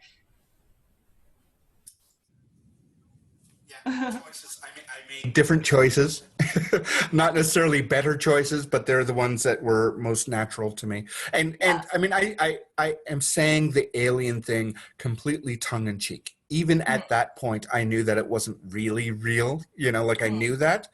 But for me, I would much rather err on that side of things and to lean into the absurdity of it yeah. than to, I mean, and I had deep dark thoughts. There was a period of time where I had a rain cloud over me, a thunder cloud, and I was very proud of the fact that I could extend it out and affect others with it. So I'm Yeah. not saying that my life has been rosy. I just recognize that uh, sometimes I make odd choices because it entertains me rather than makes me Yeah. cry, you know?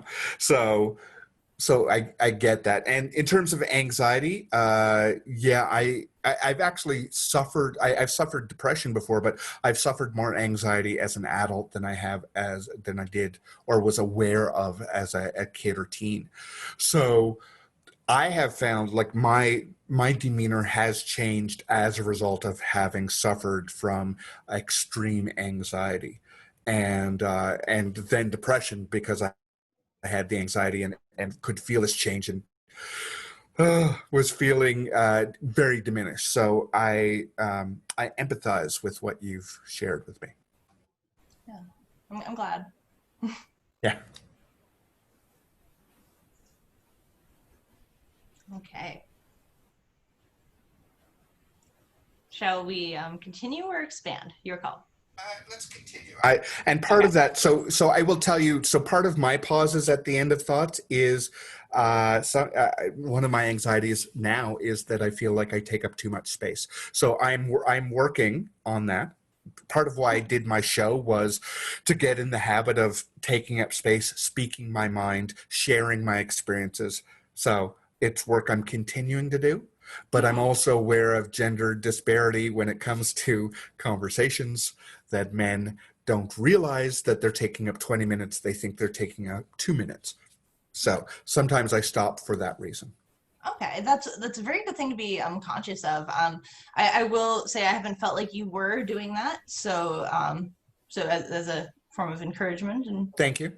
Thank you. And I will say that's why I know that that's why I recognize it as anxiety as opposed to nobody has sat me down at any point in my life. I mean, there are times when people say, wow, you really like to talk. I've had that, but, not since having anxiety. Now that I have been on the other side of this and I'm healing from it, that's when those thoughts started to manifest in my mind. And so thank you for your validation and your encouragement. But I also am finished. okay, awesome. All right.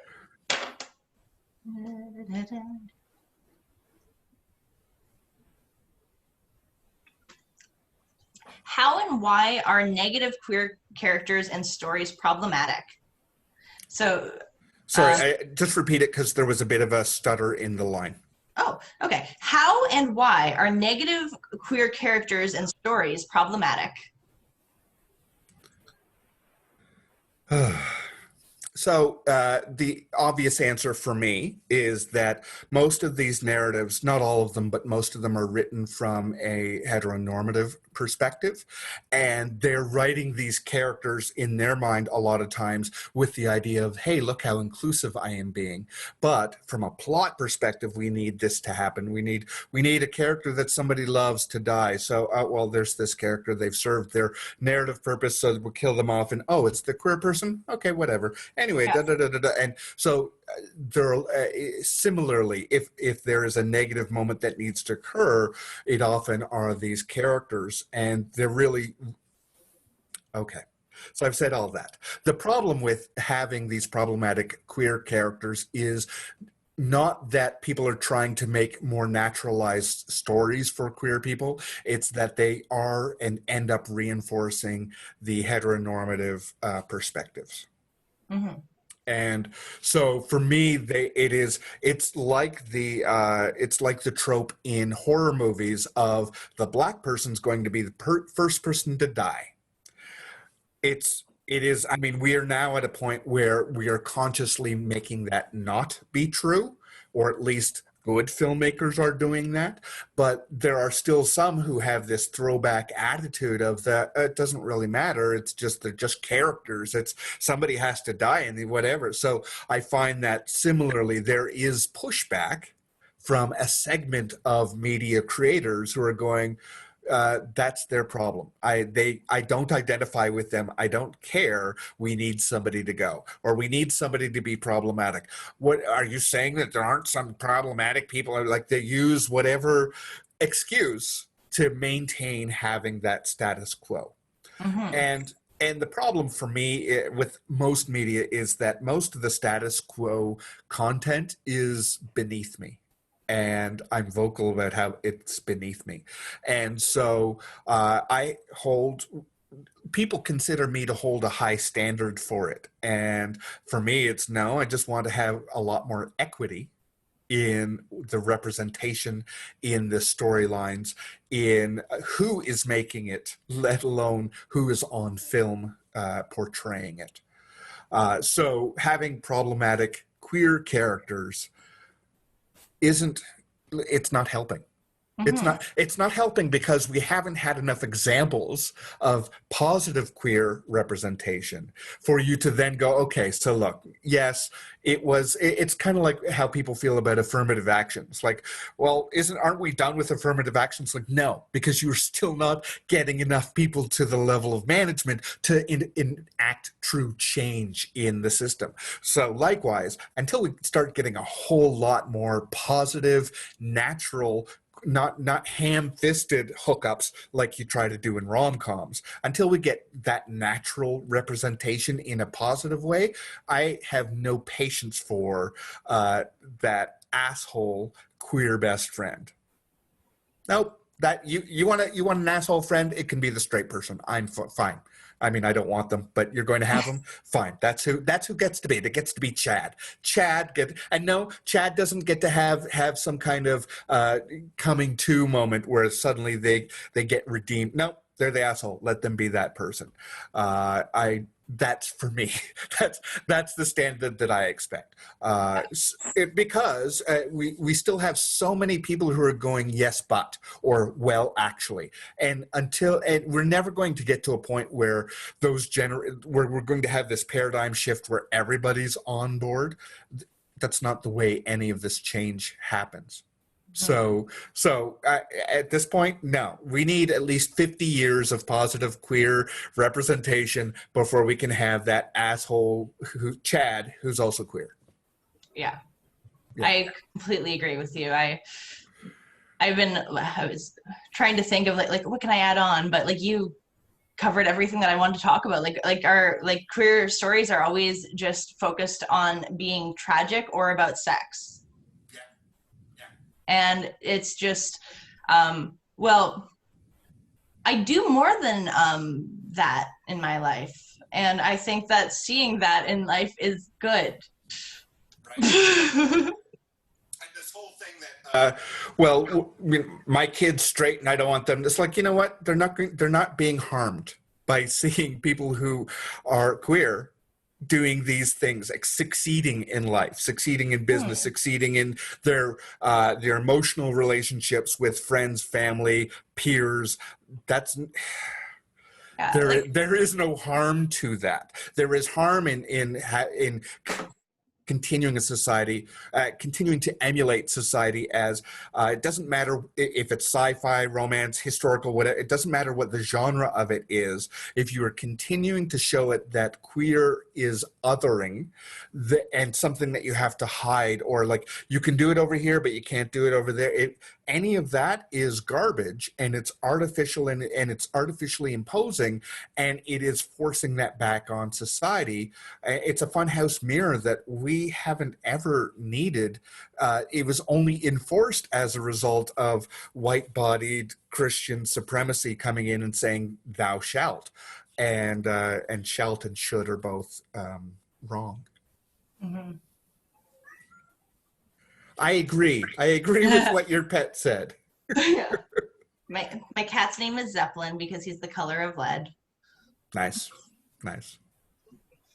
And he's upset because I'm not paying attention to him. Of course, of course. It's a tragedy, but We, yes. uh, offline, we were talking about She-Ra as an example of queer representation that exists out there.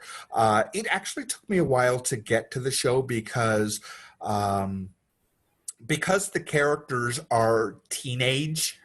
Mm-hmm. And I am not a teenager. I purposely have been trying to keep, like, to have, just have that divide between that content isn't for me. There are cartoons that anybody can watch, and I would say She-Ra, now that I've seen it, is one of those cartoons. But it took me a long time to get into watching it, even though I had been told about the queer representation. I didn't want to be. I don't want to be that guy that everyone's going, oh, that old guy is into. I didn't need any aspersions. So, but I finally saw it and loved it. And it was an example for me where, yes, there is, there's coding that happens through it because they have to get through the censors and recognize that not everybody can be out. But also we were talking before about having relationships build and allowing it to be natural and to go along with that building and that coming together. And She-Ra for me was an example of that. And even though I wasn't super happy with the ending, that's a minute of the entire plot and the arc that I can live with as okay, that's the choice they made. But for me, there were so many examples of the acceptance of queer people living their lives, and it's not the story. That was the main thing about She-Ra, is that this is not a romantic story. This is a story about two people who find romance and get past themselves to become a partnership in that way. But it's really about this other thing, and it doesn't come up as you like me that way. Like, there's none of that negative portrayal of the queer experience. Yeah, and even with having some of the queer characters on the bad side, they were still such good characters that I didn't mind. Like, it was just because if you're interested in them. Yes. And for me, that's the difference. Because if you're just like this person's evil because they're queer, or their queerness attributes to their evil persona. Yes. Then you're creating a negative queer character. But like when you have Scorpia. So can I do a check-in with you? Yes. Can on the count of 3, can we say which side is the evil side, just so to see if we're on the same side? Oh, okay. 1, 2. Wait, we're saying the evil side? Yeah. Okay. Yeah. Okay. So 1, 2, 3. The Horde? bad guy up in the the Horde. I guess the Horde. Yeah, I guess the Horde. I was thinking of the Horde Prime. Brother Horde Prime. Yeah, like that's the only evil side. Yeah, that's the evil side. Yeah, everything else was just a funny misunderstanding, really.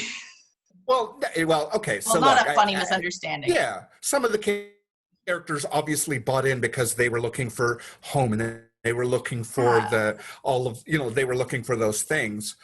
So they were enacting, but I don't consider those evil characters. An example for me is Scorpia. Scorpia is amazing.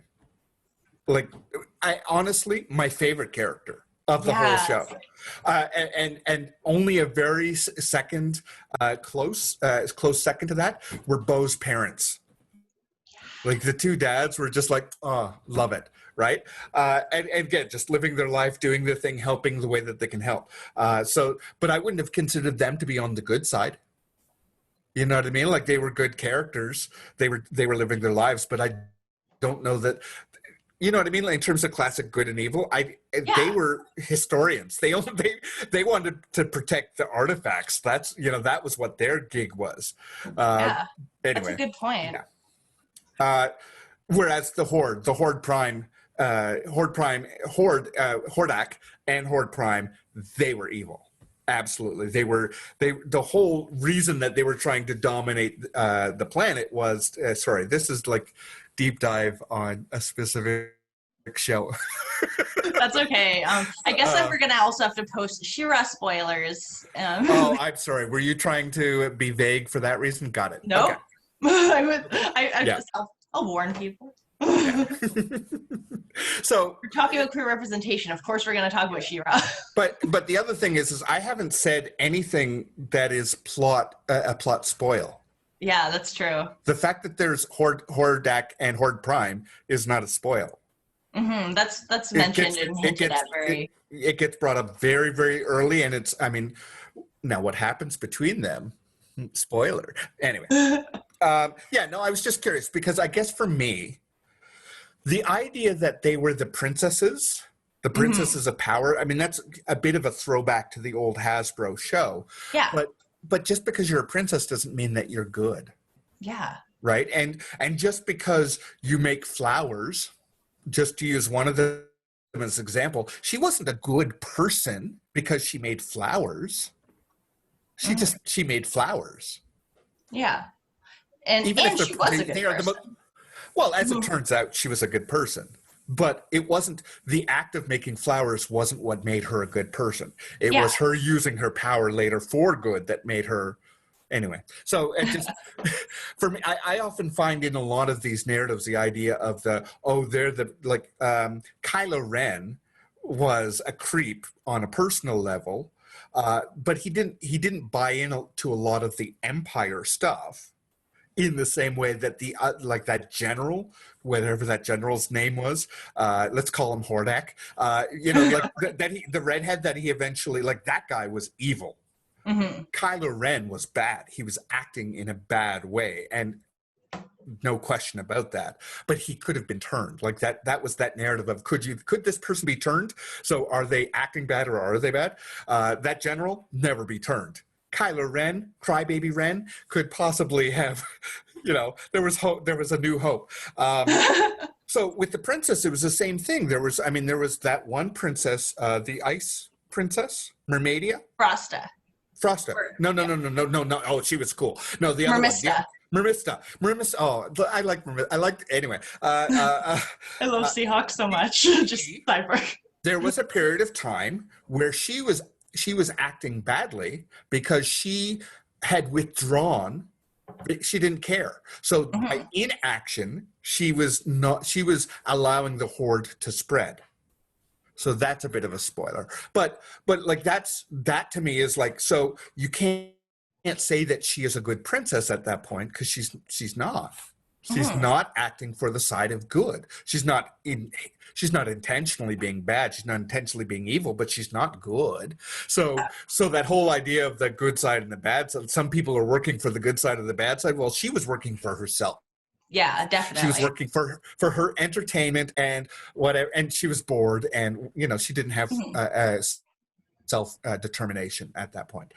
So I find that part of the narrative when people are saying, "Oh, this was such a good show," and all of these characters were like this, is like, well, wait a second, that character was like this, and this character over here, like, they're we're Yeah, I seeing, we're looking at different things from our escapism. yeah. Yeah, and I love like the different perspectives of the princesses and how each one got involved for different reasons. Yeah. And of course, like ultimately it was because of their love for each other that brought them together and made them strong. I love Care Bear logic. I don't know if you're kidding, but I'm not. I am such a sucker for the power of friendship. My Little Yeah. Pony, I was on that. So I didn't ever get into My Little Pony. I know that there are a lot of Trekkies who do go that way, but for me, that really was I had aged out of that one so much. That's fair. But Care Bears, you know, I grew up with an iteration of Care Bears, so I was on board with that, even if I haven't watched it for some time. But as soon as I was watching She-Ra, and that point where all of their powers combine, you know, it's like I know exactly where they got this, and I'm not upset. Yeah, that is one of my favorite. Like I for me, I saw that like I probably did see it in Care Bears, but like it registered for me as like Sailor Moon when like when they first fight Queen Beryl at the end, and they all just like all their spirits are behind them and they're doing a power, and like Dragon Ball Z does that a whole bunch too, where it's like the spirits of your friends and like your protectors, and it is like one of my favorite visuals of just like everyone banding together and pushing against, like, I'm going to use good versus evil, but that's just a simplified version of like your enemy. There we go. Of Sure. just like you're coming together to fight against what is harming you and protect your friends. And I am just such a sucker for how cheesy that is, and I love it. And they all use it because it's a very effective metaphor Yeah, exactly. It and works. a good lesson. Like it's okay, and at the same time, it's okay if you have difficulty having friends. Like that's you as a person. That doesn't devalue you. You know, if you're trying to have friends and that's difficult, but that power of friendship is like, oh, gets me. Yeah. All right. Oh, it is 10:01. So, how many questions do we have left?